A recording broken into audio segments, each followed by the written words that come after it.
Kung ikumpara ang mga nakaraang laban ni Kai Sotto mula Adelaide 36ers ng NBL Australia hanggang sa Hiroshima Dragonflies ng Japan B-League, ay kitang-kita ang malaking kaibahan ng improvement nito sa bagong sistema na kanyang pinasukan. Sa basketball, napakahalaga ng sistema upang maging fit ang isang player, mapa NBA man or ibang sports. Isang halimbawa na lamang si Kai Sotto.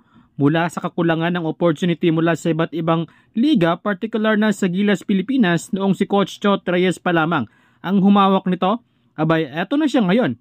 Kitang-kita ang improvement nito pagdating sa basketball. Sa nakaraang laban ng Gilas Pilipinas under Coach Tim Con ay nag-average agad ito ng 15 points, 12 rebounds at 3 assists per game.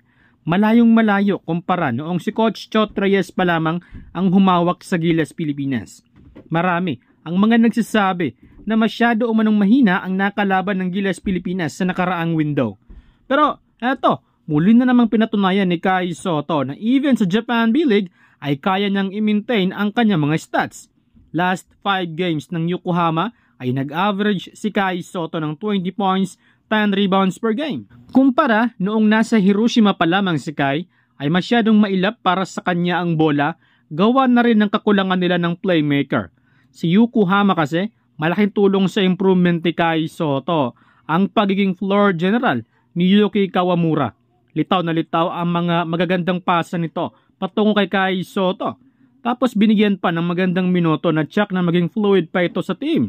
Hindi lang sa opensa epektibo si Kai dahil ramdam din yung kanyang inside presence. Lalo na ang kanyang pagiging rim protector na nag-average nga siya ng 3 blocks per game sa Japan B-League.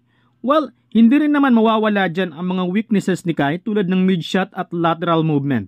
Pero tiwala naman tayo kasabay sa pagdevelop ng IQ ni Kai at sa tulong ng kanyang mga coaches ay kahit papaano ay mag-improve ang mga ito.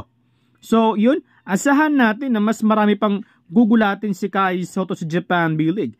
Kahit nga si Jonathan Williams na best import ng PBA na dating NBA player ay nakalaban na niya dito sa Japan B-League. Grabe yung kanyang performance talaga, no?